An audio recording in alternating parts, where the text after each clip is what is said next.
Hey everybody, Ken Plume here with a new edition of Just a Few Things with my very special guest, the immensely talented, supremely wonderful, delightful human being, Steve Agee. Thank you for being on the show where I have a guest on. We talk about your things that are important to you, your possessions that mean something. We've finally made it happen, yes, after a long 3 months of me having to deal with everything.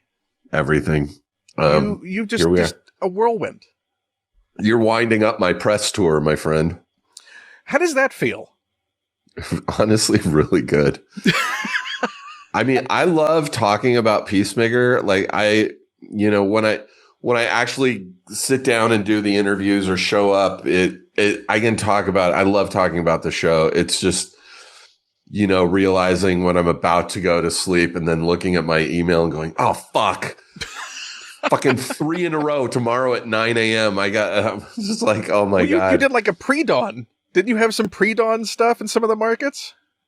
Yeah, some like morning show. I did some more like 4 or 5 a.m. Not that early, but like I've had some stuff that was, I think, being recorded in London that I had to be up early for. It's just, yeah, it's been nonstop for 2.5 to 3 months. Well worth it though. But going back, that's 5 years ago. Could you have envisioned sort of this mode of your career? We can say that, right? This mode of your career. Does that sound like a good word? It's modal. Yeah, sure. Because you've been a working actor now for what, 30 years? I mean, it really started, struggling before SARAH Silverman's show really kicked it off, but SARAH was my first gig, and that was 2006. For nearly 20 years. Before that, occasional commercial, but I wasn't really trying very hard to do acting stuff. That happened like mid 2000s. So yeah, like 25 years. Does it feel like a career now? Does it feel like, oh yeah, this is the thing I did. This was my life. Finally, the years of living in a studio apartment doing, character actor stuff, as fun as it was, I mean, it kept me afloat, and kept me from having to do like a day job or a waiting job.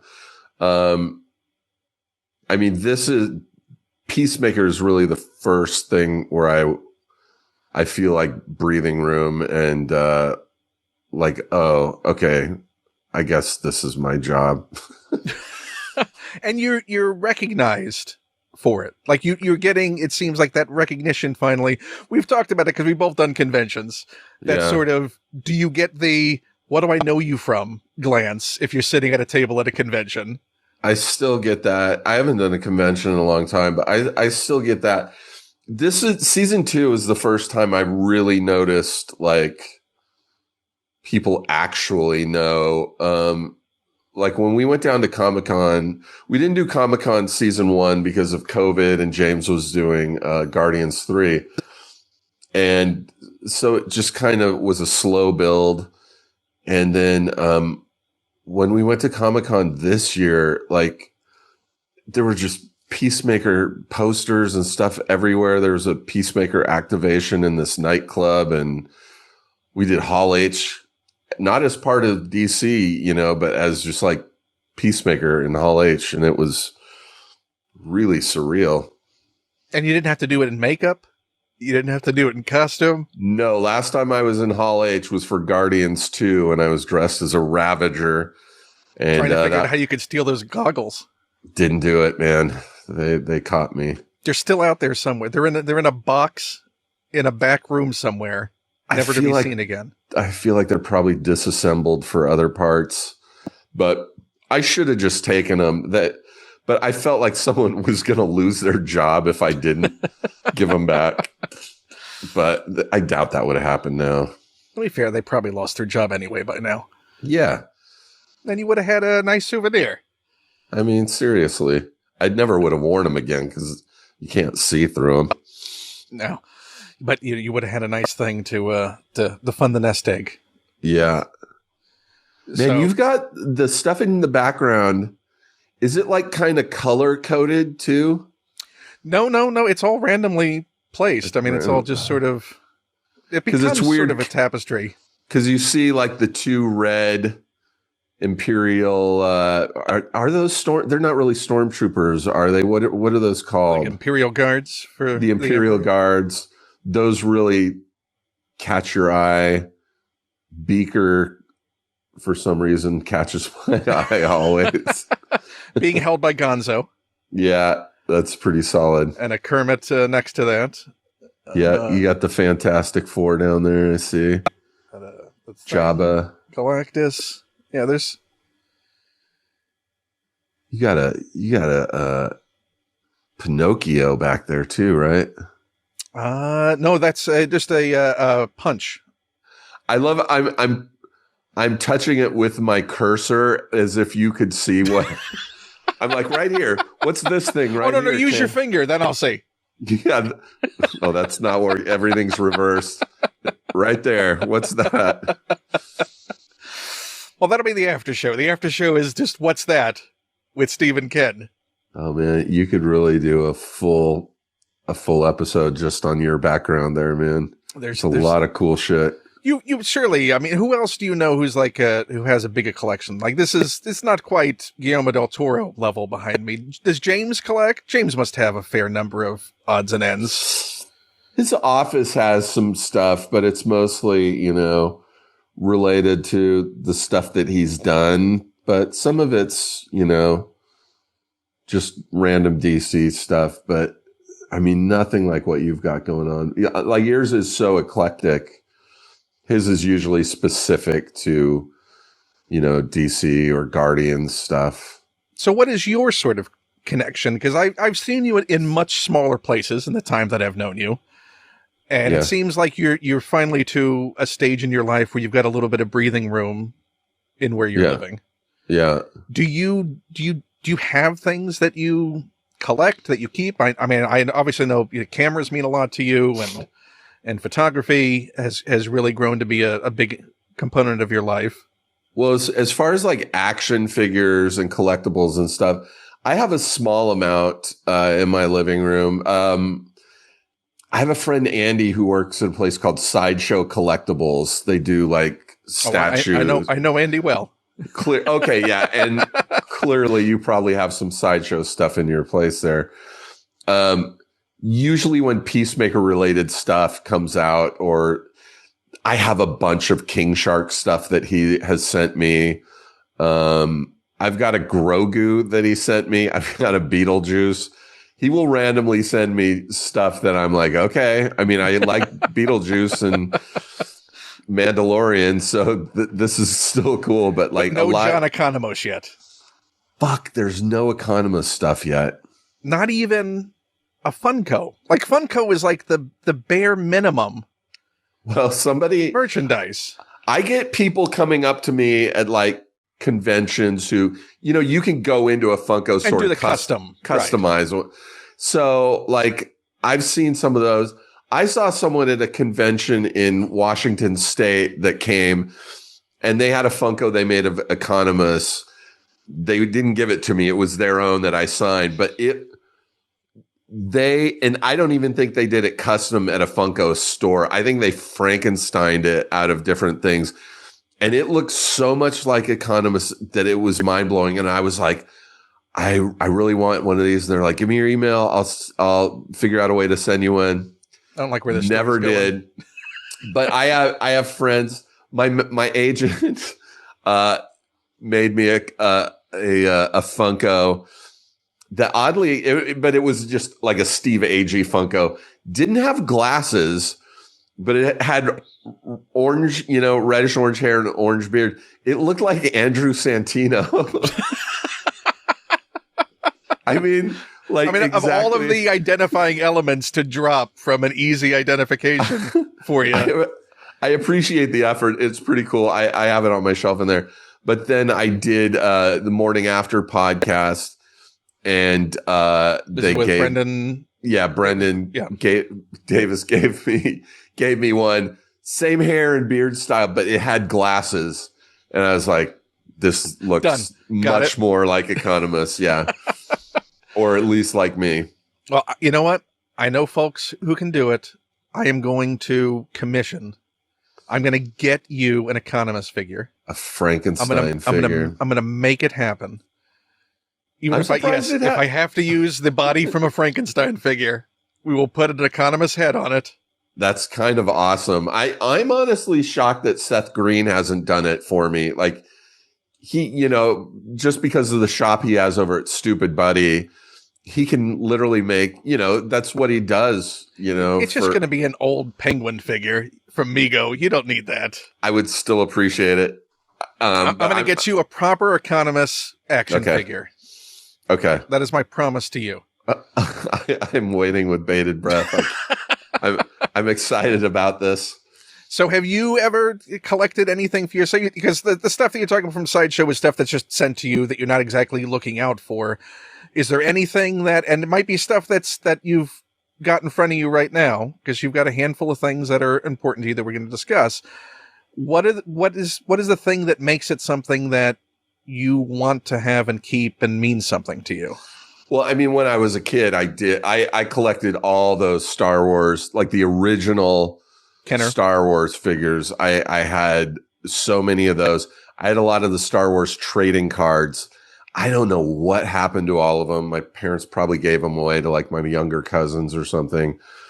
And I oddly had like a bunch of baseball cards, which I still have. Like I have like some, I haven't gotten them appraised, but I have like some crazy like Reggie Jackson, I have a lot of like really top-notch baseball players, and like I still have those in a box somewhere. So those just always made the moves with you whenever you've moved? They were at my parents' house for a long time, and then after my mom passed away, and my brother and sister and I went in to like go through the house, I found them and I was like, holy shit. And these are all cards from like the 70s that I should probably just get rid of because I have no like sentimental value or need to hang on to them. And I mean, you never know what's going to happen. So, you could lose them in the interim if it's something that maybe it'll bring somebody else some joy or use some cash. True. Either way. Yeah. Means something to somebody. Yeah. But is there something that like, I'm going to have you right now, the items in front of you, we're going to rank them. Okay. So we're going to build to the thing that means the most to you of the items that you have that has the. Okay. So we're going to good because I have some that were like, I don't know what to I mean, I probably got 3 really good ones here. Do you have one that's going to be clearing away the one that means the absolute most to you? Okay. Obviously. And it's my Ricola cough drop. I mean, I know you're a health nut. I know that health is very important to you. Yeah.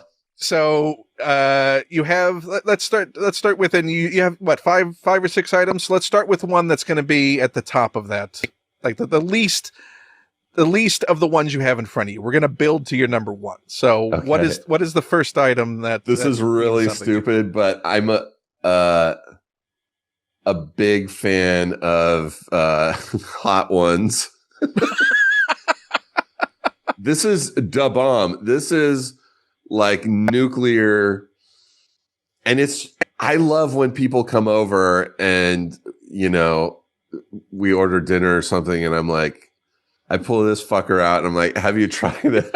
Like, it is so goddamn funny watching people go, oh yeah, I've always wanted to try that. And then having them do it and just almost throw up. Have you tried it?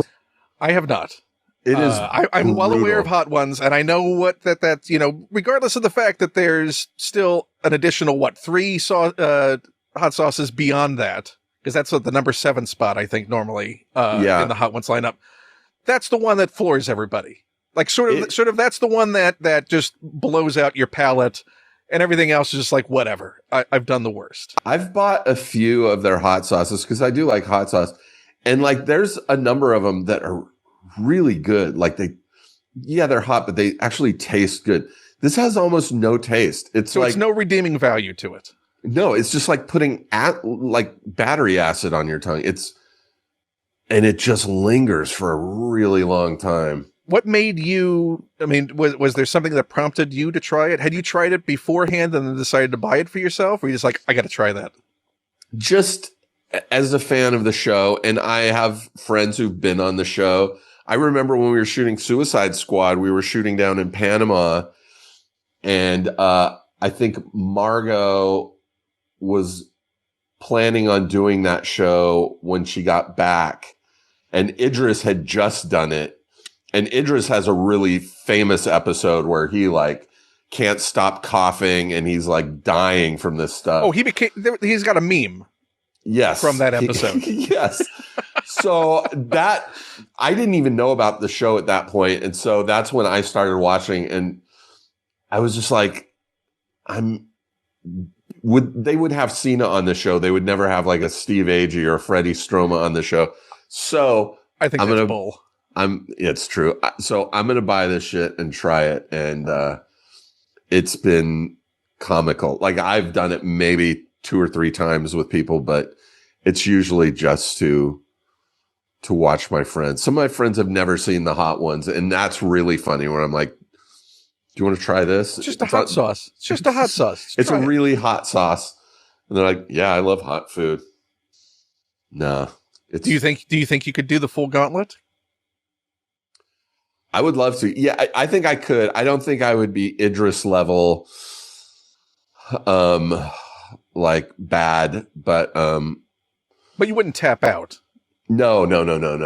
You wouldn't be like DJ Khaled. You did he tap out? Oh, he tapped out. Like I think maybe two sauces in.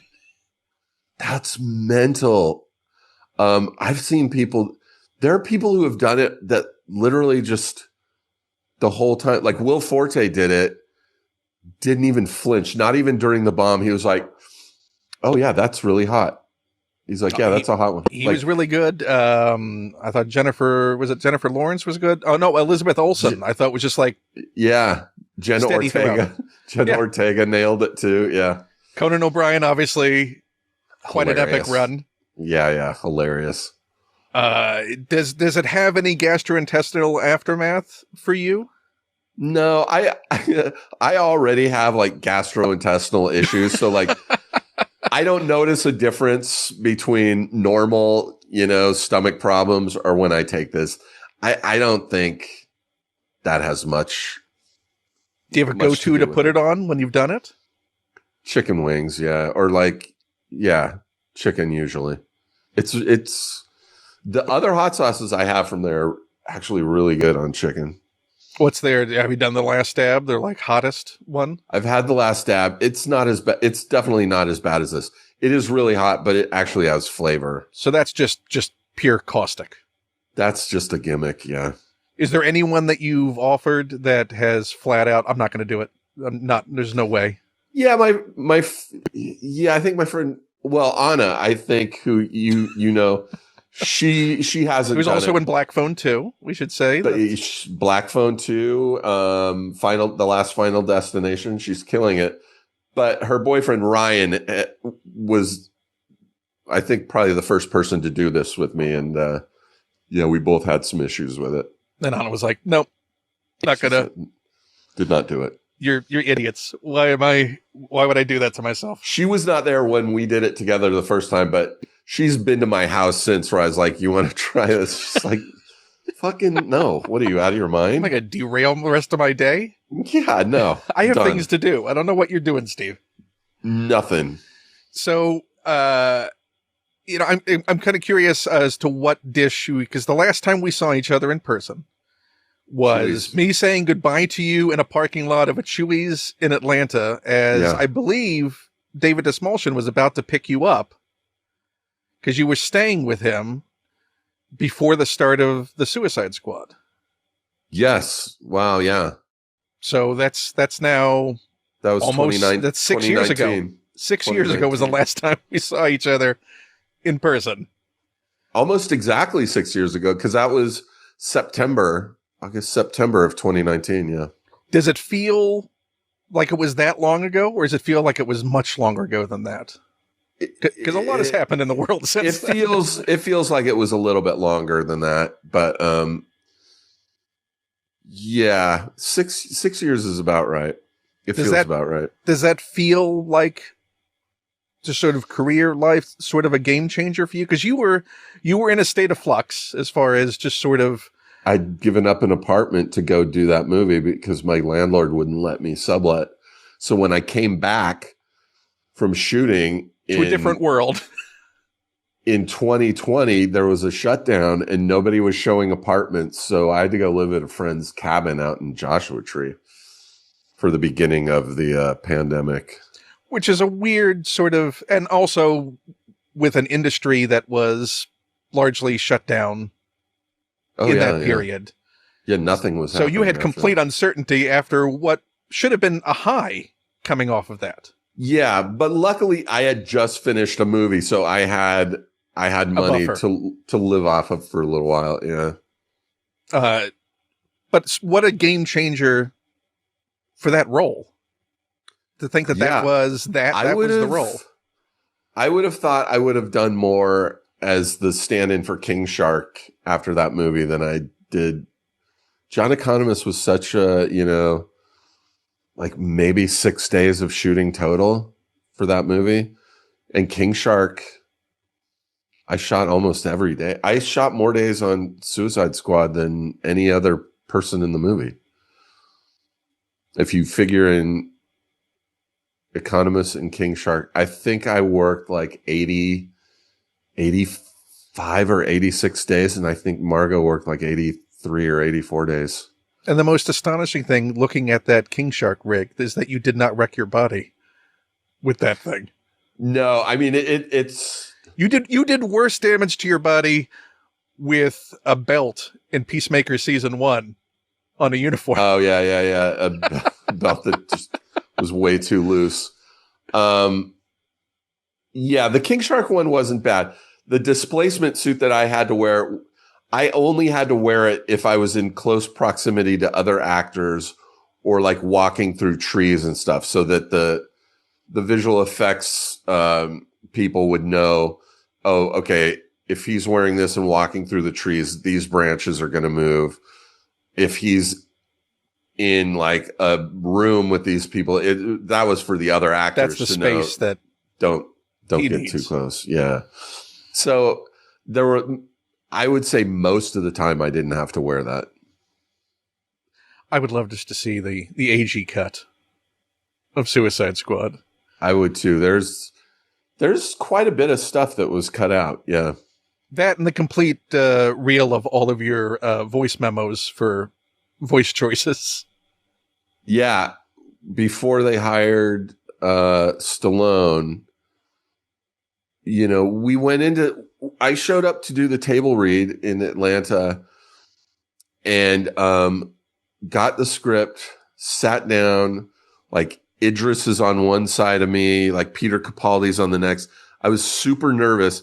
And as they started reading the stage direction, I realized James and I had never, ever talked about what I need to do with the voice.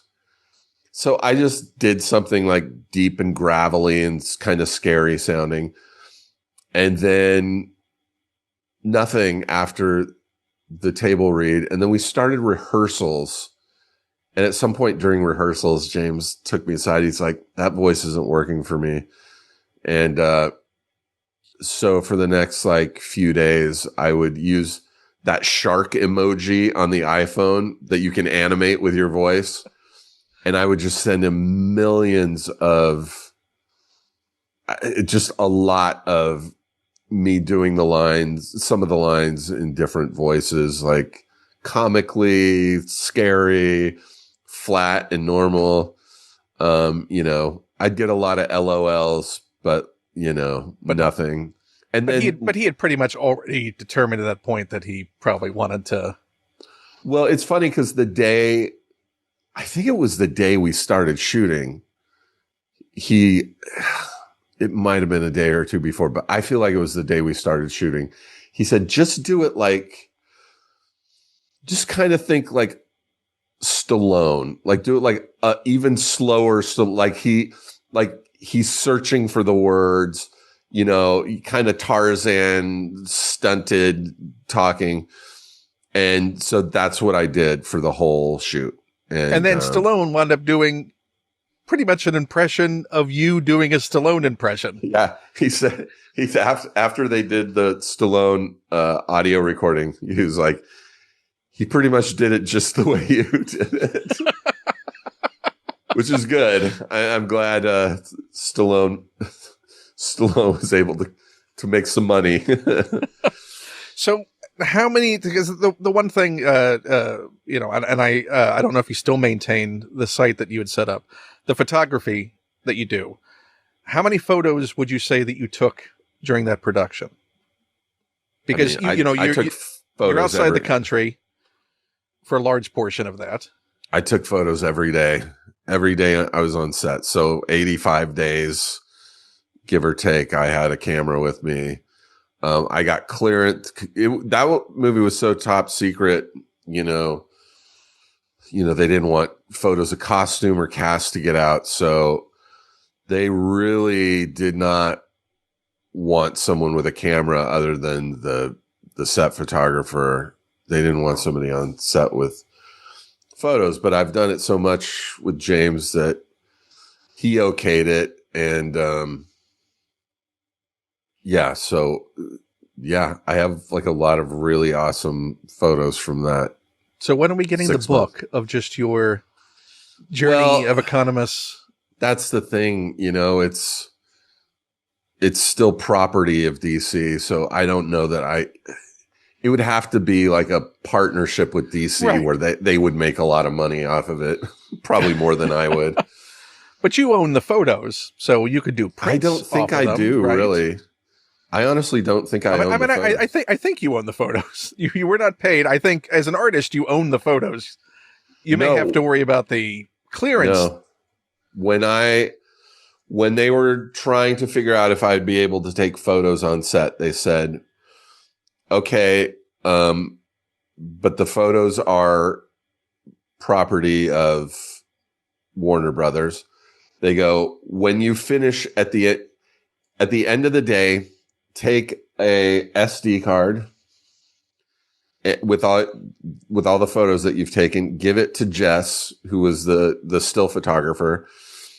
She will copy all the photos onto her hard drive, and then she will wipe the SD card clean and give it back to you the next day to take more photos. So technically, I wasn't supposed to have any of those photos. I was basically a set photographer, but I would often go into my trailer and quickly upload some photos. I probably shouldn't even be saying this, but I would upload some photos, like not even all of them, just my favorites. I was like, oh, this is cool. I just want this for myself. So I would upload them onto a drive and then take them to Jess. So, So as a side tangent to the items in front of you, what's your favorite photo of anything that you've ever taken? Or is it one of your objects? Do you have... Because do you print out your photos, the ones that are particular favorites at all? Not really. I think I've only printed 3 photos, and they're hanging in my living room. And they're from Atlanta, this like car graveyard. I don't print a lot of my photos. Like they kind of just go to Instagram, which I lately have been worrying about because I'm Instagramming less and less. I'm finding it a lot. I mean, I think we're all moving back towards our own personal websites and having that as an archive that can't just be wiped out of nowhere. Or, well, these algorithms just make it so, I haven't seen a post of yours in forever, to the point. It's usually to a point where I'm like, I haven't seen Ken post any, and I'll go and look, and it's like, he posted something this afternoon. Literally did not show up in my timeline, but I can tell you that half of my timeline is photos from people I don't follow. Oh, yeah. Being served the recommended for you is, but I don't know. It sucked all the joy out of anything social media wise. It I mean, really I think that's has. why we're just sharing voice memos and photos with each other over text, and that's the only way to connect with people. Seriously, it's true. So do you have a photo that is like your absolute, and do you prefer photos of people over photos of objects or places? Yeah, I like portraits. Although I think I'm better at landscape stuff. When I do a portrait well, I really like it. I don't have like one favorite one. I mean, if you go through my timeline, right now, if you go through my timeline on Instagram, it's all for the past 3 months, it's almost all Peacemaker stuff. That's promoting the show. But if you go deeper than that, I mean, if I post it on my Instagram, it's like a favorite. A lot of places. Yeah. Do you have a favorite place to photograph? Because you've done a lot of Joshua Tree. I mean, Joshua Tree is up there. Arches National Park in Moab, Utah is currently maybe the favorite. Do you have a place that is still on your bucket list? Oh my God, yeah. Iceland. I really want to go to Iceland. I would love to go to Lofoten in Norway to shoot the Northern Lights. Love to go shoot in Japan. I mean, there's a lot of places. I mean, there's still time. Would love to go shoot in Wilmington, North Carolina. I've actually shot in Wilmington, North Carolina. I have a lot of photos from Wilmington. We'll talk about that later. You may be shooting in Wilmington before you know it. Yeah. But let's go to your fourth object. Are we counting from 5 to 1 or 6 to 1? Because you had an iffy 6. You said you had an iffy 6. Do you have a solid 5? I'd say it's an iffy 5. Let's see. 1, 2, 3, 4.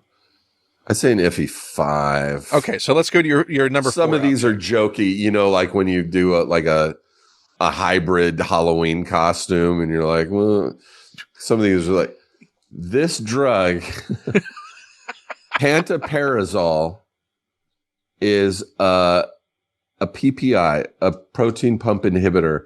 It slows the production of stomach acid. If you want to stop having acid reflux, this shit is a fucking game changer, man. Like, game changer. There are issues with it. Like, they're like, you should only take this for a few months. And what are the side effects? What does it cause if you use it too much? Well, from everything I've read online, really nothing. But some of the stuff is, it can weaken your bone density, and cause like kidney issues. But you're like 8 feet tall. That's not a good thing. No, but all the forums I've seen online are, people are like, I've been taking this for years. And I've been taking it for a couple of years. Does it pair well with the bomb? It does. And the thing is, if you don't take it, there's like a bounce back that is like horrific as far as acid reflux. So once you start taking it, it's kind of like... Oh, so it's like coming off of like Afrin or something like that? Yeah, I would probably need to switch to like, I don't know, Tagamet or something. So is it something you take beforehand, or is it like, I feel the acid reflux coming, I need to... No, it's like you kind of need to be going for a few days. So it's like if you know you're gonna eat dairy, you'll take Lactaid beforehand. Yeah, this you usually take like first thing in the morning, and then you're good. Good for the day. It's incredible. Is that something that's been a recent development, or you've been acid reflux for a while now? No, this has been. I mean, I've always had acid reflux issues ever since college, and like sometimes stuff works and sometimes it doesn't. Sometimes you get acid reflux so bad. And you take your go-tos and just like nothing. You know what I mean? Like, you're like, fuck, this is doing nothing.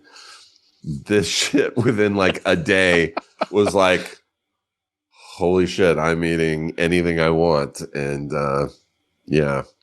Do you wish there was something that was equally as effective for inner ear issues?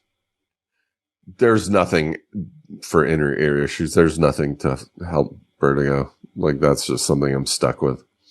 So how bad was I know you've talked about it a few times with folks over the press thing, but did it ever get bad doing the chair scene in season 2 of Peacemaker?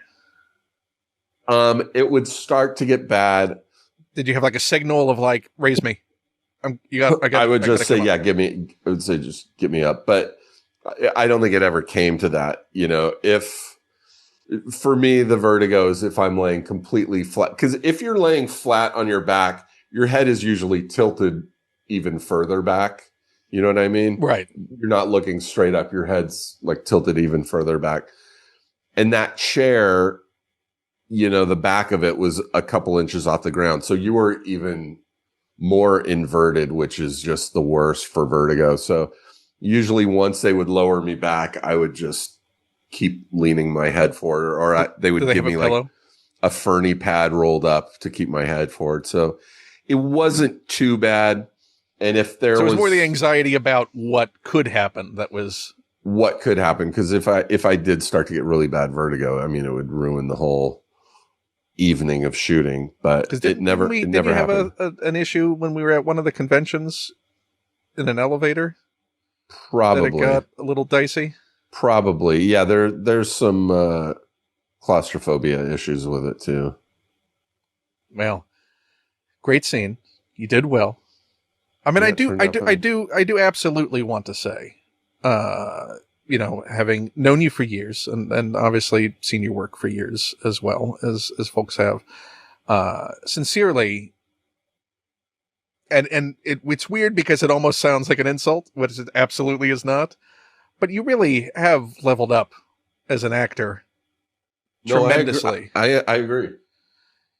To the point, but you weren't really doing material that pushed you to have to. I also agree.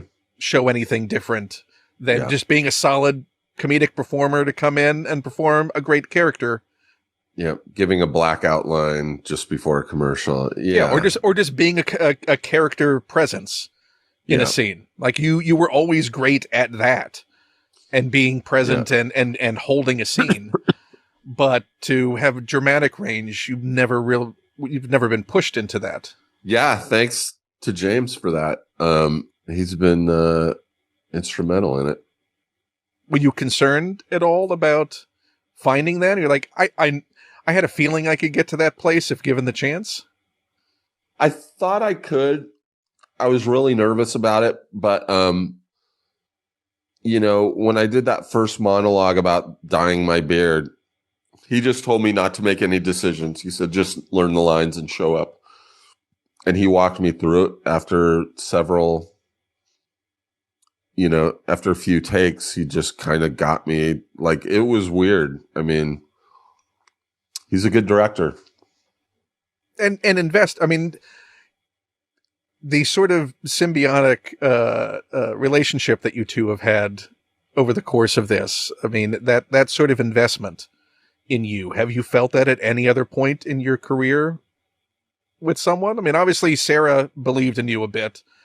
Sarah, for sure. And was instrumental in that. Most of my decent sized jobs have been through contacts I've made. Outside Dave, who was a character on New Girl that I did, I had a friend who I was like in a sketch comedy improv group with here in LA. We'd do live shows. And he's now like a sitcom director. And he was directing an episode of New Girl, and they needed a homeless guy that was possibly recurring. And Fred, who I hadn't seen in years at this point, went to the producer, who is a woman named Erin O'Malley, who's also now a director. And he said, what about Steve Agee? And Erin was an executive producer on the Sarah Silverman show. And Erin was like, oh my God, yeah, let's just make him an offer. So I keep having these relationships with people that I've, worked with before, either on Sarah's show or it's a smaller world than you would realize here. And people genuinely like you. I mean, I don't you, get it, but yeah. neither do I. I mean, I don't know why I like you, but I do. Yeah. One day I'll figure it out. That's your cross to bear. And it is so difficult. But yeah, it just as a friend seeing this past season and seeing what you were capable of, it was just a delight, to see that and go, oh, now I really want to see him push himself even further than this. Me too. Because I know it's possible. Now that I know it's possible, I want to see that too. So, whether some other role, whether it be a nice little one shot for Economos, some little weird slice of his life, A24 movie. Yeah. Yeah. Just a night in the life of Economos. Yeah. Just what shenanigans he gets up to on his lonesome. Yeah. Is there any moment that you doubted you could pull off this season that you were really concerned about? The stuff with Eagly, oddly, when that last episode where I'm clipping his talons and he puts his wing over my shoulder, those ones are hard because I mean there's nothing there.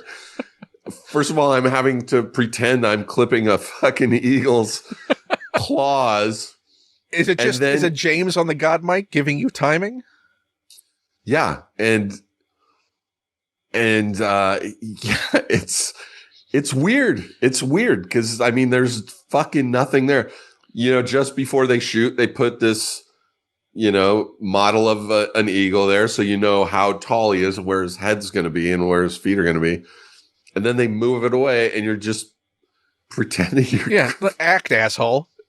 Yeah, that shit worries me. But you had, I mean, because you're having to think of a million things and get emotional for something that's not actually you're there. having an emotional arc to the invisible bird that has its own timing. Yeah. In eliciting your emotion in that scene. Yeah, that was maybe. Do you remember when James was shouting at you? Was it like Eagly's looking you in the eyes? This is a moment. This is the moment. Oh no. It was never like that. It wasn't like did you guide it? Yeah, we kind of did a few takes and I was able to get emotional, but probably also because it was the last episode, and we were in like wind down mode. So it was pretty emotional. And James was back and you hadn't seen James for a while. Yeah, Yeah, it had been a couple episodes since we had worked. Yeah, and this is all filmed. Like the absolute last thing you did was the dance sequence, right? So that was still no. The dance sequence was probably 2 or 3 weeks before we finished. The last stuff shot. Well, the very last thing that we shot was a reshoot because Rooker came in as Red St. Wild. We had done stuff with another actor and James had written it for Rooker, but scheduling wise, it wasn't working. So they hired someone else and then Rooker became available. I feel bad for the other guy, but James, Peacemaker's record with that. Yeah. And so we did this reshoot on the last day. And it's the scene where it's a walk and talk. We walk through the hospital and we walk out and Tim Meadows says that I told him that Eagly was a duck and we stop there and I'm like, why the fuck would I tell him that's a duck? He's a fucking eagle. I don't have bird, that whole shit. And I'm like, why would I say that? And he's like, practical joke. I don't know. Is it funny? Yes, but you almost got titties killed in there.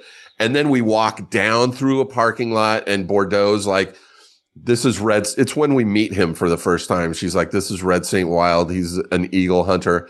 And I'm like, fuck this. She's like, are you in or out? I'm like, I quit. I'm out. She's like, then you're fired. And I go, I'm in. And that scene is the last thing we shot on the show. So it's a nice light scene to go out on at least. It was pretty funny because it ends with us opening the door and seeing Judo Master for the first time, which gives you a nice beat. Although that wasn't reshot, we already had that, so he wasn't there for that. It was up until we get to the van, and it's a funny scene, so it was fun to shoot. And hanging out with Rooker, I'm sure, is always a journey. always interesting. That was the last thing we shot. It was a reshoot, but mainly production-wise, they kind of went out in Savannah, the stuff on the boat, like the Nelson concert and the... Now, were you present for any of that, just hanging around? I went down just because I've never been to Savannah, so I wanted to go and take photos. And it's lovely hearing you to take photos of. It's really cool, man. It's beautiful. I really liked it. But that's kind of where everything mostly ended, was in Savannah. Oh, and also congrats on looking incredibly confident in the dance compared to season 1. Barely more confident. Well, you looked like you were more present. Like, at least you knew what it was going to be. I was probably a little more rehearsed, and also... And Tim Meadows and Frank Grillo took the pressure off you. Tim and Frank and Rooker and Patrick, Robert Patrick were all... But Patrick knew. He knew, but he had surprise. But he had to do more dancing. Season 1, he barely did anything. This one, he had to actually dance. But you got nice character beats in it. Yeah. You look like you're actually enjoying yourself. It was fun. It's still exhausting, but yeah, it was fun. So, what is your favorite double act of the double acts? Because you had a few. You and Tim are a double act. Oh, Judo Master a double act. Tim. I mean, well. Tim, because I've been a fan for a long time, and I've known Tim for a number of years, and have always wanted to work with him. And so those first scenes in the surveillance van with the bird blindness and the Pokemon stuff, I mean, that was like, I think we shot all that in a day, maybe 2 days. And Tim and I were just laughing nonstop. It was so much fun to shoot. Spitting in his face, that was really fun. Yeah, there was more than 2 of us though for that stuff. But yeah, I'd say the stuff with Tim. So would you say that he's the most fun to play with? Or do you have someone who is like... Maybe because it was new, but like every single person in that cast was awesome to work with. And I really love shooting with Danielle Brooks Adebayo. The stuff we did on the roof party where we have a conversation where we're both really drunk. That was really fun to shoot too. She's incredible. So who amongst the cast, if given the chance, would be most likely to slap the camera out of your hand? Oh my God. Slap it out of my hand? As in, don't take a photo of me? Yeah, if they were like lovingly, enough, Steve. Enough with the camera, please. I mean, we're actors. I don't think any of them ever get sick of having a camera pointed at them. Maybe Frank, maybe Grillo, but nah. I mean, we're all actors. Everybody loves having a camera pointed.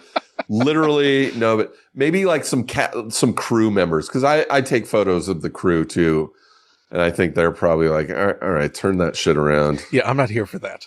Yeah, you're here for that. Yeah. Do you have a photo from this past season that is your favorite? Ooh. It would be on my Instagram already, so let me look here.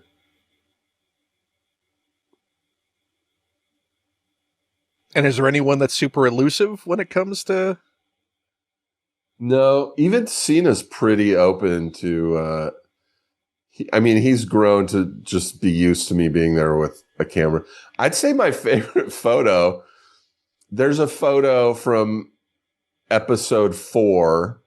which is directed by Peter Sollett, when we raid Peacemaker's house, leading up to the scene where I spit on Tim. But as we're all gathering outside the house, I took a photo of Judo Master standing in front of all the guys in like paramilitary uniforms, like all the SWAT type guys.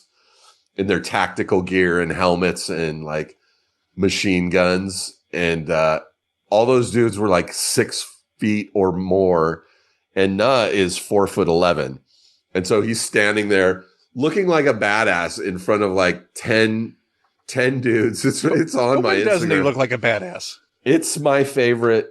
I think it's my favorite photo of the. That was one of your black and white photos, right? No, that one is color? in color. Yeah. It's if you find it, send me the link and I'll hold it up to the camera. Oh, okay. And then there's one of Cena in the quantum unfolding chamber, holding his dead alternate self, and sparks are flying down. Like that was a cool one. Were any other photographers? Anyone else amongst the cast that was really keen on? I mean, Saul really seemed to also enjoy taking photos. Saul and Nuh, who plays Judo Master, those guys would take my camera all the time and take photos. And like, so that's basically the only time we see you. If you see a photo of me, one of those two guys took it. I sent you the photo of Nuh, and I'm going to send you. I sent it to your Instagram. I just DM'd it on it. Yep. And then the one of Peacemaker holding his dead body, which is actually John's stunt double, Spencer. Yep, that's the one. And then, God damn it! I mean, it's such a good photo. I mean, again, I love it. How do you not print them out, frame them, and give them as gifts to them? Yeah, I mean, they're absolute. I mean, this is the composition on this. I mean, it might as well be an old master painting. Well, they were shooting, so I was really far away. That's cropped in. I don't know how well that would blow up for a photo because that's cropped in so tight from like you don't know until you try. True. But yeah, I mean but that's also the joy in taking those photos as you do into that post process and finding. Oh, that's the funnest part. Want the composition to be what you want your look to the photo to be. That's the most meditative part, I think. Yeah. I mean, again, at the very least, we've talked about this many times in the past about just an exhibition, just some kind of gallery showing.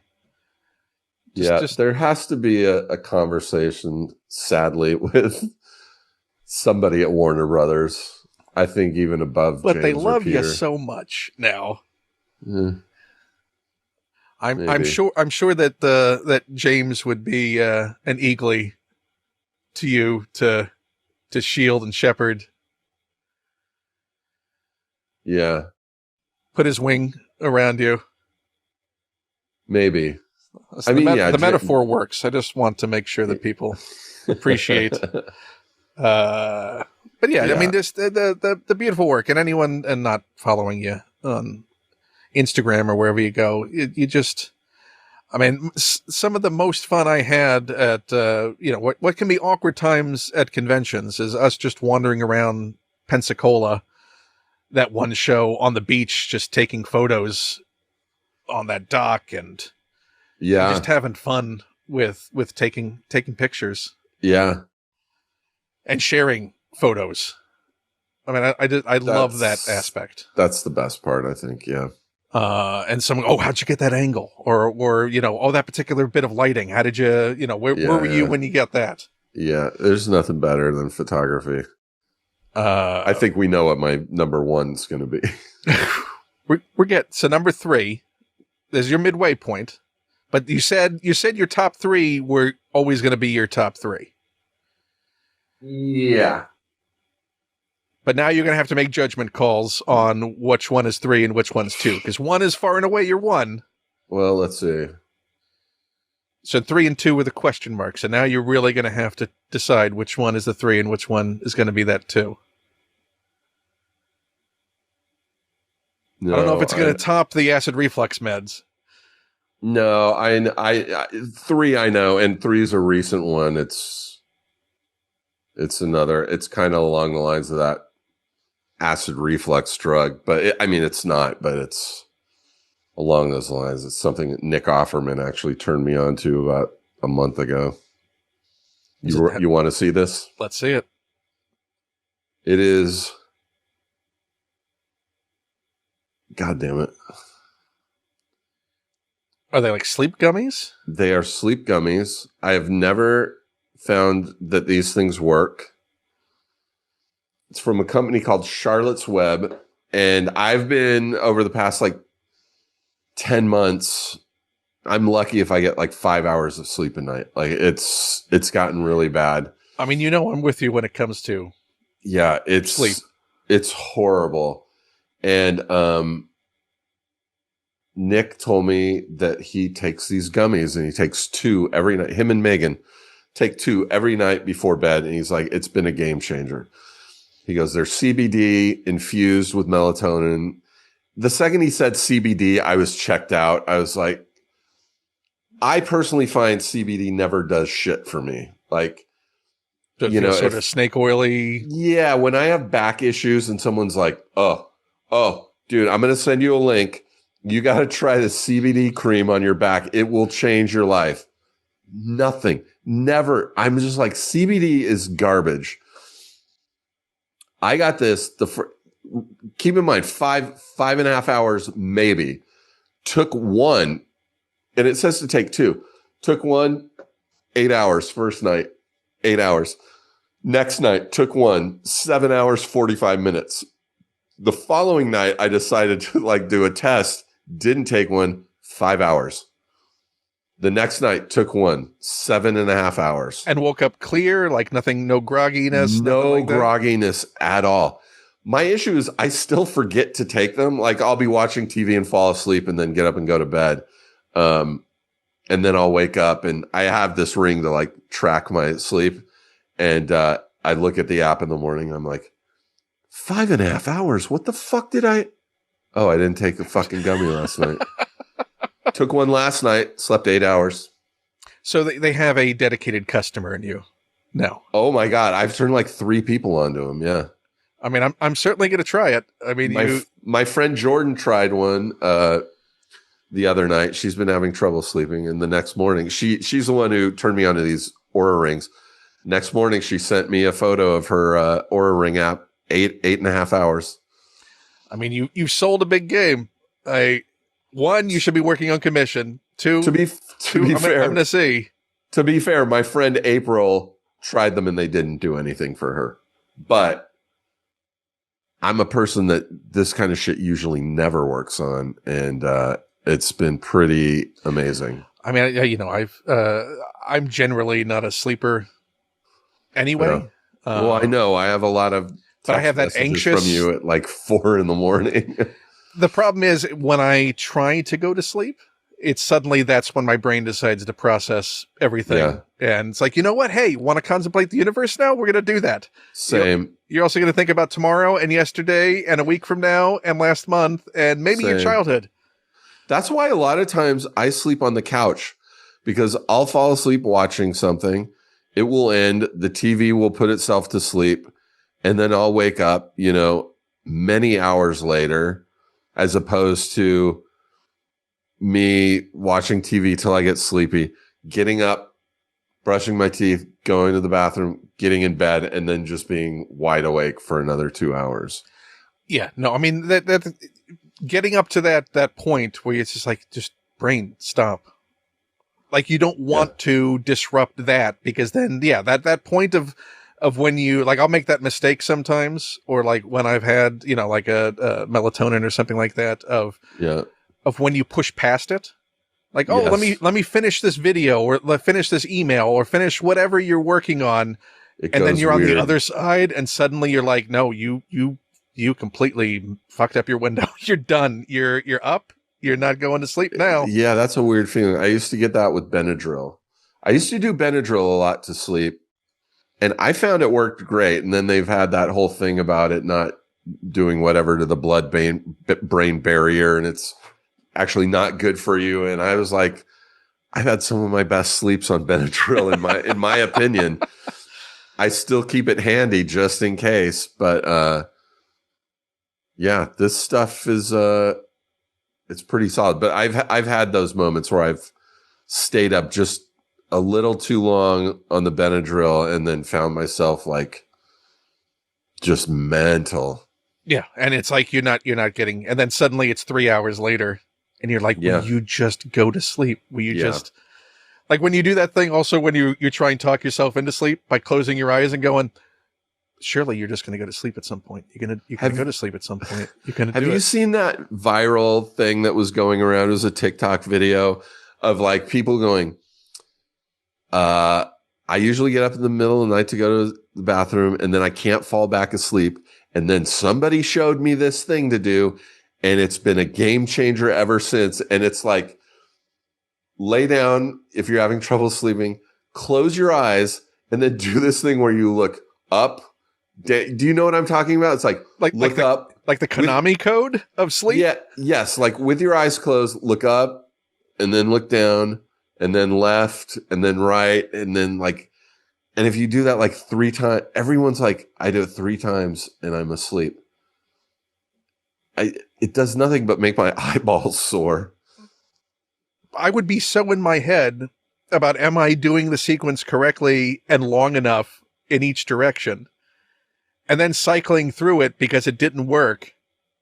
Yeah. That it would keep me up another hour just trying to do it. Yeah, I think it's horseshit. I am jealous of the folks who can just sleep anywhere at any time as soon as they close their eyes. So jealous, man. Me too. Do you do white noise? Is that something that you... Oh, that's another... Wait, I could have put this as one of my 5 or 6 things. I saw Walton Goggins on a podcast, and he was talking about having sleep issues. I'm going to find the app right here. God damn it. Where is it? It's a like...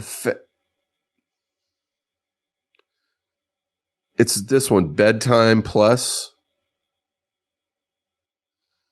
And it's the sound of like a fan, like a box fan. Here, I'm gonna.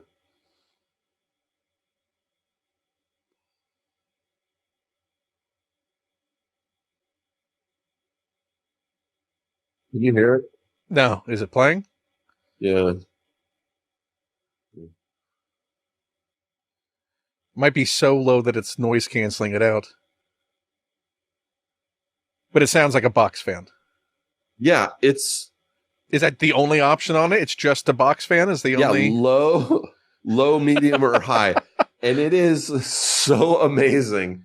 But I've used white noise ones too. Or like the sound of crickets or something, or a creek. The problem I had, and I was using it for a bit, there's an app that I've used for a while, because it was free, and it had a lot of options. Mm-hmm. And it was called, where is it?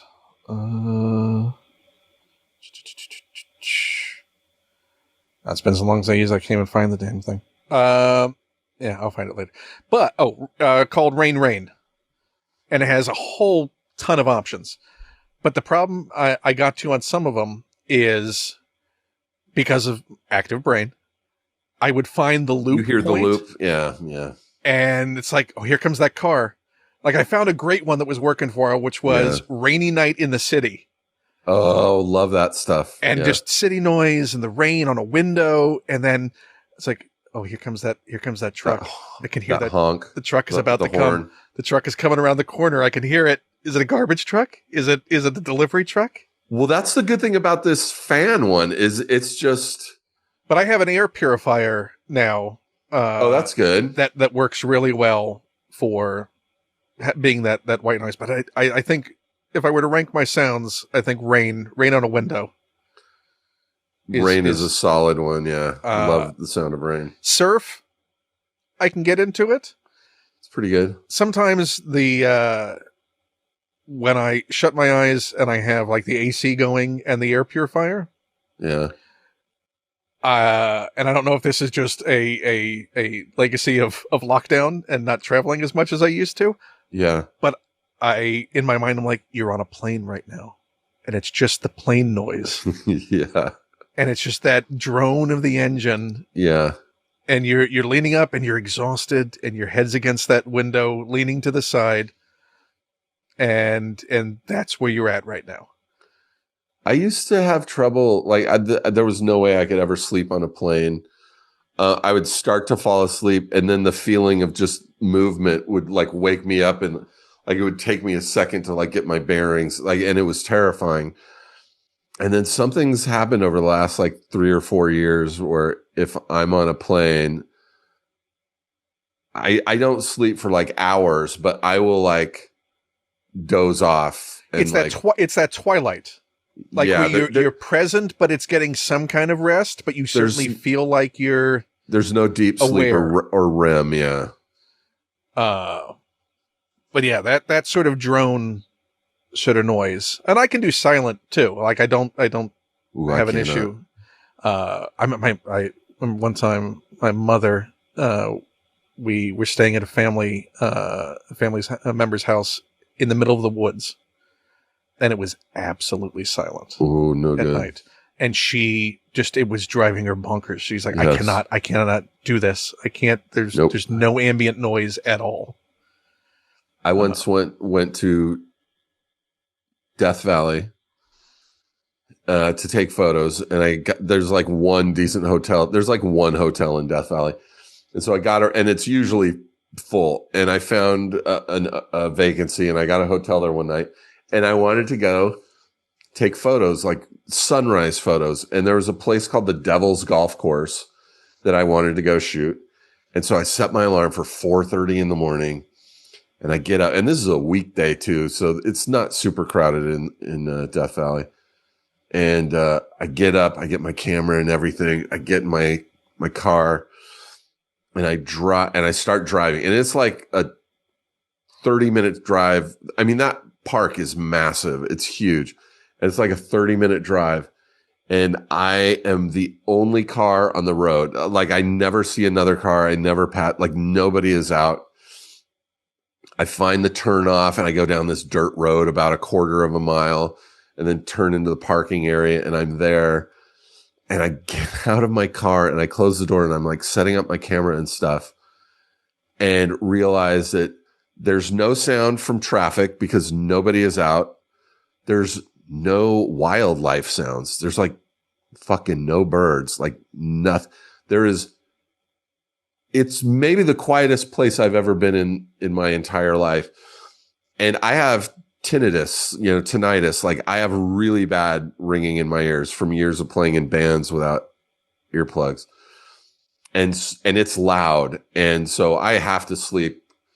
Even if it's not for sleep, I just have to have, this app going, or something that isn't the tinnitus sound. Or a pot. Yes. Or it's all I can hear. And it was so bad there in Death Valley that I had to go turn on the engine of my car, roll the windows down, and turn on the radio like pretty loud, because it was, there's that sort of oppressive silence. Yeah, dude. There's a room that, maybe you've seen it in like social media or something. Like every now and then you'll see a post about it. It's like it's a room that is the most devoid of noise. That has all the sound dampening to all this, there's no reflections at all. None. And they say that some people in there swear that they can hear their heartbeat in their head, or hear the blood flowing through their veins. And like, they say it's maddening. And there's no way I could even tolerate that. So you'd never try it? You'd never just go in for half a second? I for sure would. With a bottle of Da Bomb? I want to know what that is like, but I know I wouldn't last for more than a few seconds. But it's also, I understand, even weird if you're in there with somebody. Because everyone's voice sounds hollow. Because it's all being absorbed around. Yep. No, I'd do it for a half second. I'd be curious. See if you can fall asleep in there. Maybe that's what you've needed this whole time, is just absolutely What if that nothing. Was true? What if it's like you just needed ultra quiet? Yeah, just a pillow. Just if there's one, it's a weird question, but hell, we've had these before. If there's one ongoing medical thing that you could get rid of, what would be the first one that you've talked about the tinnitus, the acid reflux, the vertigo.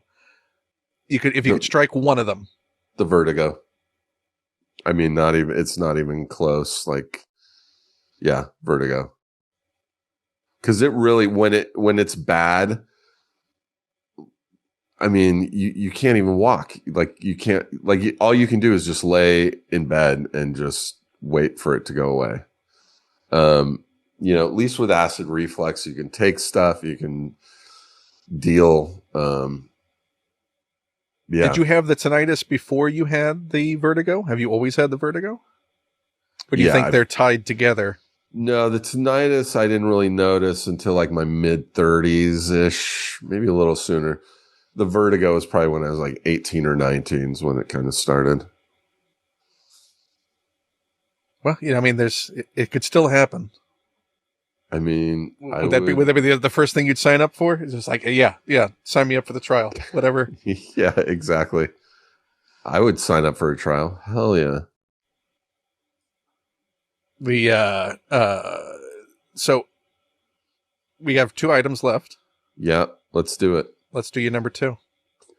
Number 2, I can't show because we're recording on it and it's my computer. Like, it's what I edit all the photos on. It's what I record.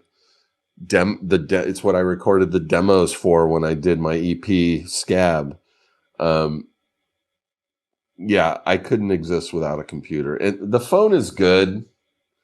I mean, the phone is really close, but your final step is going to be pulling it into, is it a desktop or a laptop? It's a laptop, and then I have 2 like really nice monitors, 32-inch monitors or something like that. But your final processing step is always going to be bringing it to. Yeah, I can't edit on my phone. My eyes are horrible. My eyesight's horrible. I have to have a large screen to edit on, and I mean, even if I don't have the external monitors, like at least this is better than a phone. How much storage do you have now full of photos? Oh my God. I mean, this is like 4 terabytes. Is it 4? It might be 8. I have like 3 or 4 of those that are just full of photos. So thousands and thousands of photos at this point. Yeah, probably. I don't know. What resolution are you shooting? You're shooting at a pretty high resolution now. I'm shooting in RAW, so it's it's like hundreds of gigabytes of photo. Like they're massive.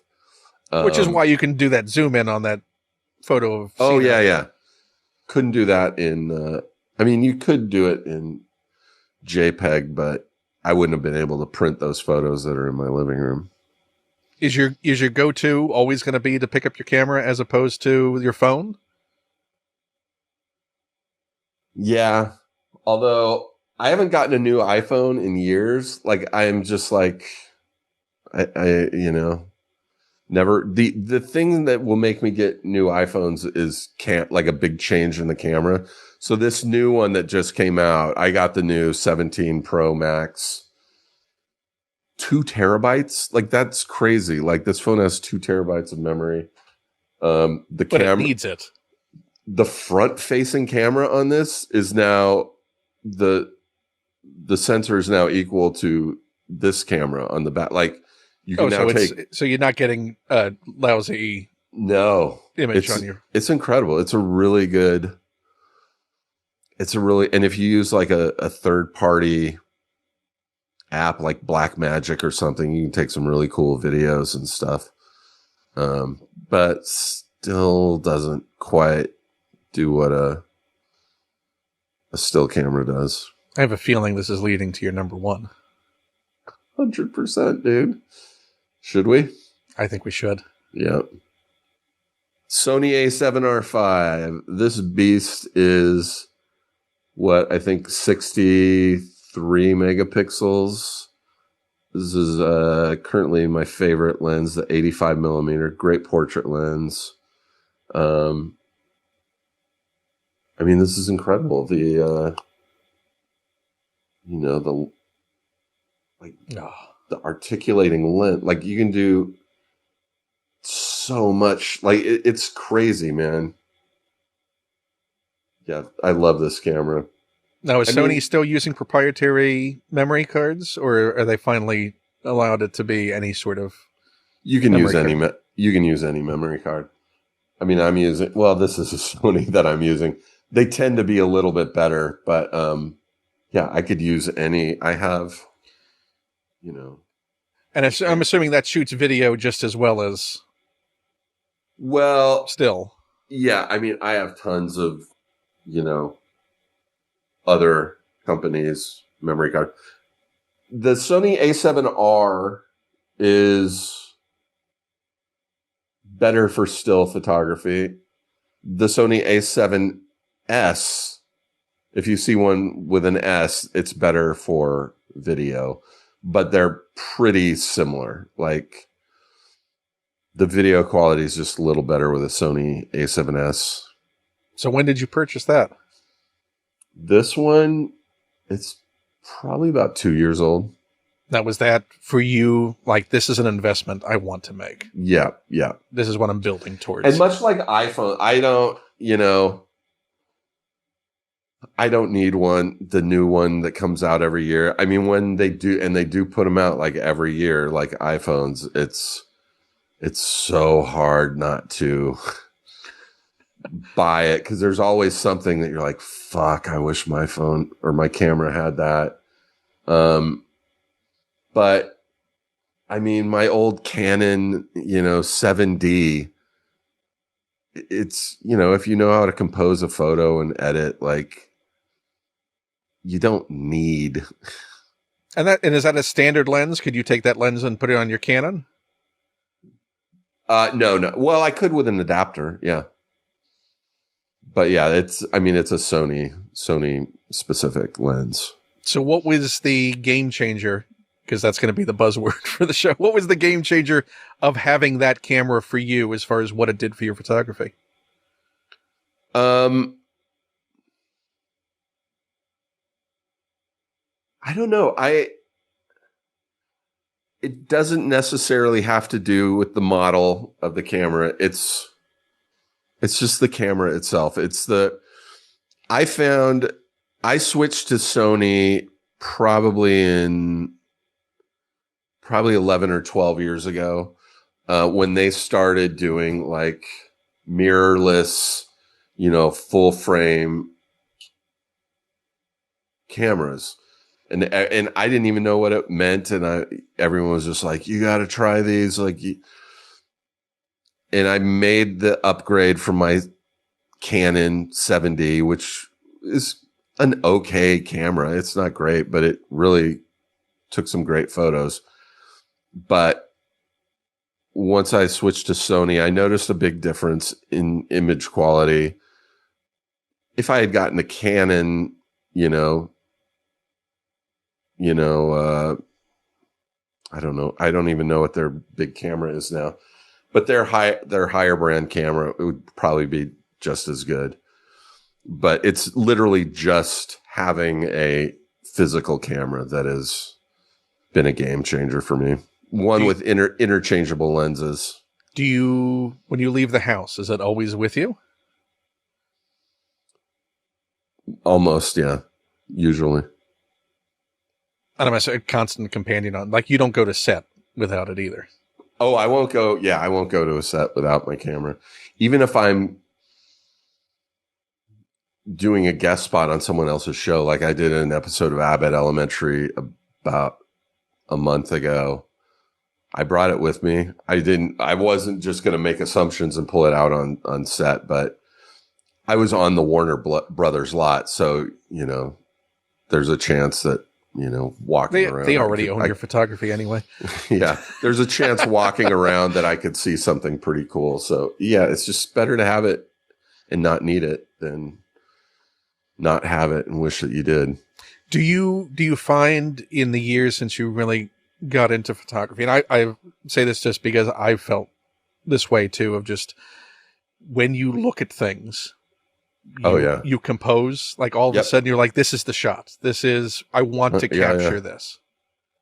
Yeah, I've been on road trips where I'm just driving down a highway, and I'll just see just a field, like out in like northern Texas, just a flat, driving for hours, and it's just flat fields, and then look over and you just see one tree, and then maybe like an abandoned like shack next to it, and I'm like driving, and I'm like, well, fuck, now I have to wait, for the next 15 minutes for an exit to turn around and go back. And yeah, I'm constantly composing images, in my head when I'm driving around. Is there anything that leaps to mind of something that you wish you had your camera ready for? No, but I'll tell you, I have a great photo. It's also on my, let me see if I can bring it up here. I posted it when he died, of me and David Lynch. I might have just put it in my story, so it might not be. It's on my Instagram somewhere. I was driving home from Sarah's house and was driving up Sunset, and I was driving past the old Tower Records, which, by the way, at that time had a sign on it that said going out of business. And I mean, this was probably like 2007 or something, 7 or 8. And I was driving, and I just randomly looked just as I was passing Tower. And because the first thing I saw was a dairy cow standing in the parking lot, just a full-size, gigantic black and white cow. And I was like, what the? And then before I could even finish that thought, I noticed David Lynch was sitting in a director's chair right next to the cow. And I kept driving, and I was like, I'm going to fucking regret this someday if I don't go back and take a photo. I had my camera with me. I stopped. I was like 3 or 4 blocks away, and I just pulled over at a meter, put some money in, ran down the street, and walked up to him and was like, Mr. Lynch, I'm a huge fan. Can I take a photo with you? And he's like, oh, yes, of course. It's always great to meet a new fan. Of course. And so I have this great photo. First of all, I have this great photo of David Lynch and a cow, or another photo of David Lynch. But also, it's such a cool time capsule because it says going out of business on the Tower Records behind him. And now neither of those things exist anymore, which is crazy. Well, we still have the cow, hopefully. I don't know, man. It was almost 20 years ago. How long did they live? I don't know. Well, the cow's in somebody then. Was he promoting Straight Story? What was the... Inland Empire. Oh. Which I still haven't seen. I've seen almost everything he's done, but I have not seen Inland Empire. Was anyone else around when you walked up to him? Yeah, I mean, clearly there was a farmer. Yeah. And there were like 2 or 3 people kind of milling around, that to the point where you're like, I don't know if they're here with him or just kind of like tourists, know? There's a guy with a cow. This is exactly what we thought Hollywood would be. Even if you didn't know who he was, you would have stopped and like at least taken a second look. Is there anything from the past couple of months that you've taken that leaps to mind as far as a favorite photo or moment? Because you've done the press. I mean, you've been on this whirlwind press tour. You've been jet setting for the past couple of months. I really wish I had taken my camera to the Peacemaker premiere in New York. Why did you not? I was starting to feel sick. It's when I got I've had bronchitis for 2 months, as we all know. It started in New York, and the night of the premiere, it was just starting to hit me. And I was just like, there's going to be a press line. There's going to be a million people with cameras. I have my iPhone. I'm fine. I wish I would have had it with me.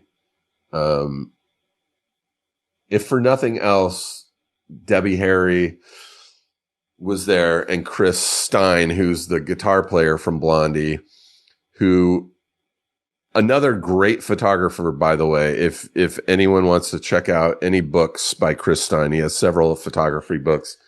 He just did a gallery show in New York. But we follow each other on Instagram. We have for years. And he's a big wrestling fan, and he's a big Peacemaker fan. So I messaged him and said, I'm going to be in New York. We're doing the premiere. Would you and your wife want to come to the premiere?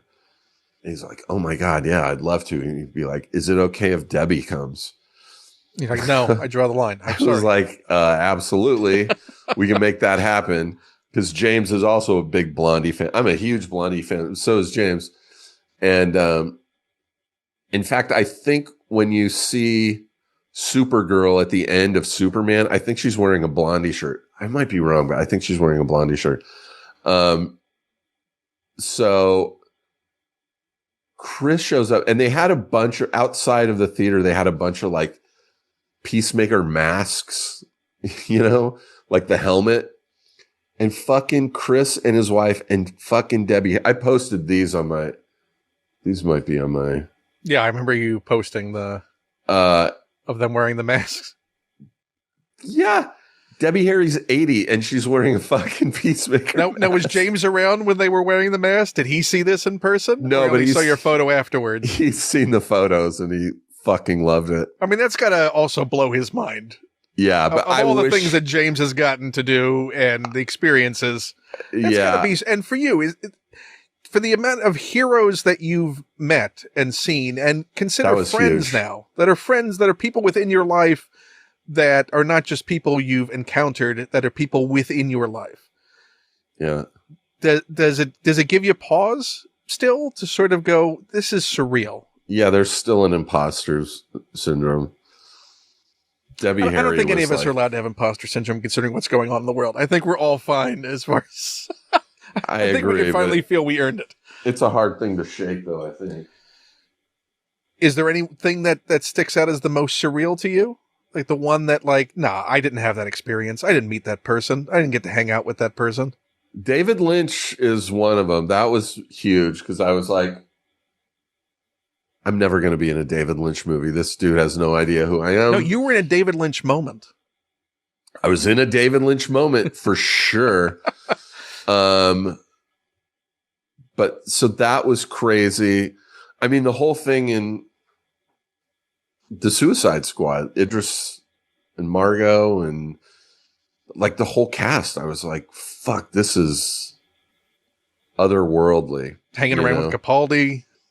Capaldi, who ended up being the greatest human being of all time. Who you could talk music with. Yeah.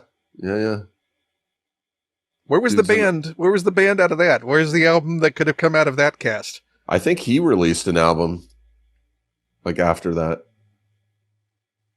So are you now? You obviously you did the EP. Do you have any other music plans? Is there anything else that's? There's my guitar there. I'm trying. Also, I note the guitar was not one of your objects. No, I don't play it that often. But yeah, I'm noodling around, making some new demos. I'm going to try now that I have some free time. I'm going to try and record something again. You have free time? Is that a thing you can have it now? I do now. Like after this week, I'll have some free time. Do you know what the next thing is? No. Is that a weird feeling to actually be able to live in your home for a bit?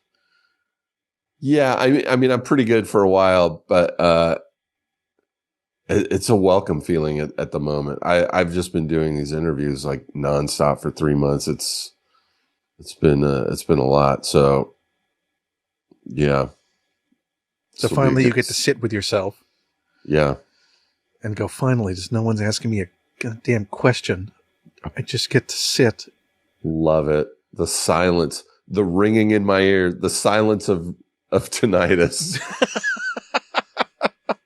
Is there anything you've been pushing off and wanting to do that now you're finally going to have the time to do?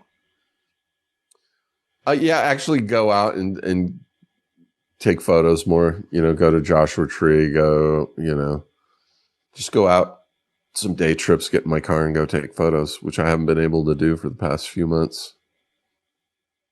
And I'm assuming you've heard nothing about your future with anything. No, other than James definitely still has plans for all of us. So, and you're alive. You made it out alive. We waited to do this until after the season was done, so you could fully say it and everyone would know. Yeah. Economist did not die. Economist is still around. It is weird. I got a lot of messages going, "Oh my God, I thought your character was going to die." Like, I don't know. I think you're the good luck charm now. I think they got to keep you going. And you know what? And you're in the DC universe. You die, you come back as a ghost, you come back as whatever. You come back heavily prosthetic up. Yeah. You could be anything now. Look at Rooker. Rooker comes back looking like Rooker in project after project. So you don't even need makeup. Yeah, it's true. All you need is a wig and a hat. And suddenly you're a different character. You're good to go. Totally. But now you're in the pantheon. You're now one of those.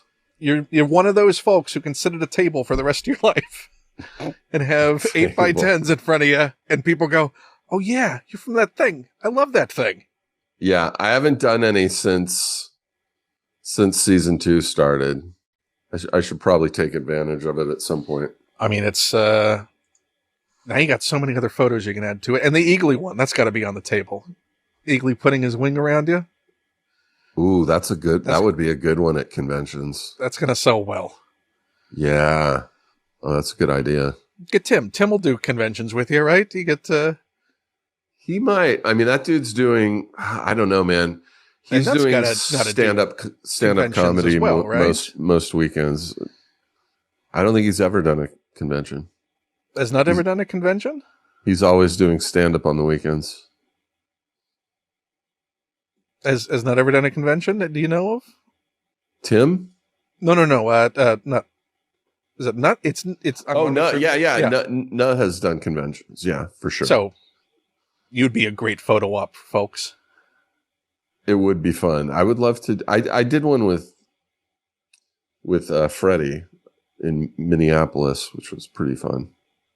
I mean, I imagine. Has Danielle done it? Danielle doesn't need to do. No, I don't think so. Conventions. She's nominated. She was nominated for an Oscar. I think she's good.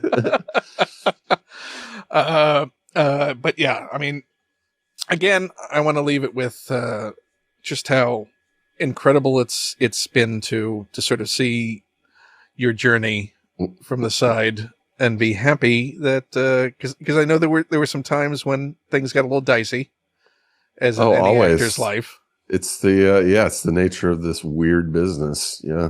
But you're not in a little hole in the wall with a door straight out of Three's Company. No, it's possible. Could happen again. You never know. But for now, I'm enjoying it. Right now, you look like you're in a set designed. I mean, the fact that you have a framed Creature Commandos poster behind you. Look at that. We're going to do a second one, too. Did you get any tchotchkes from set? Did you from Peacemaker? Did anything? No, there was a really, trying to think if I did. No, but there was a really great, in the Earth X alternate world, there's a great painting of Robert Patrick, like a portrait, that was huge, hanging in their den. And like fucking everybody on set wanted that thing. So James I'm sure. Oh, I don't know if I doubt James got it. I'm sure like someone in props or one of the camera ops probably has it. Just sitting in a warehouse right now. It's going to keep popping up in other productions. They'll add a mustache to it. They'll change it. He'll wear a hat. Maybe. They'll rooker him. Well, this has been great. We did it. Thank you for doing this. Of course, man. And people should go follow your Instagram for while you have it. But you haven't been updating the website. I know you still have the website though, right? That you were putting the photography on? I do. It's just another thing to sit down and worry about. It's still there. I'm still paying for it. Still paying for the bandwidth. Maybe you just need to curate Yeah, I need to get on there and do some updates. So people should go bookmark it. What was the address for it? I think it's AG Photography or AG Photos. I mean, I know I have it bookmarked. I can find it too. I think it's AG Photography.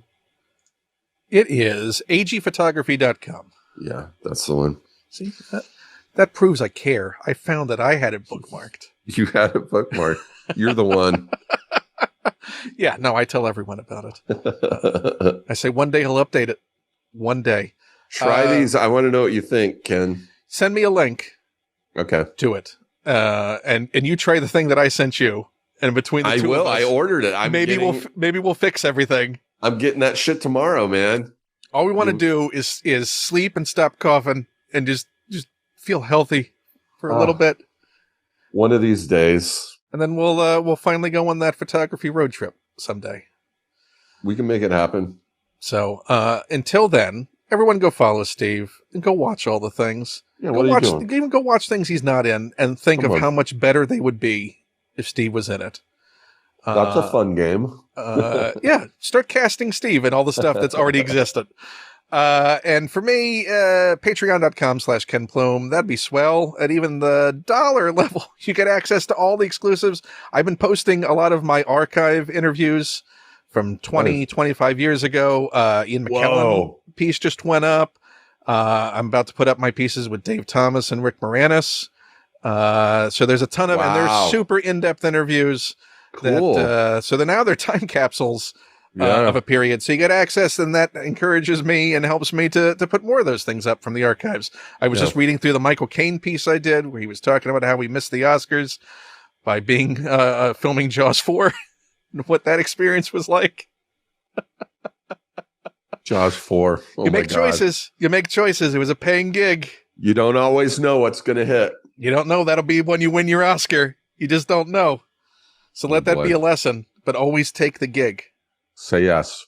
And then follow social media and whatever's left. Blue Sky is probably the place to go. Although I am on Instagram. Steve doesn't see my posts. I got to do Blue Sky more. I think you would enjoy, for as much as we enjoy any of these things anymore. I think you would enjoy Blue Sky. And it's another place to post stuff without an algorithm to muck up things. You might actually see your friends' posts. Even better. Yeah, I'm going to hop on there.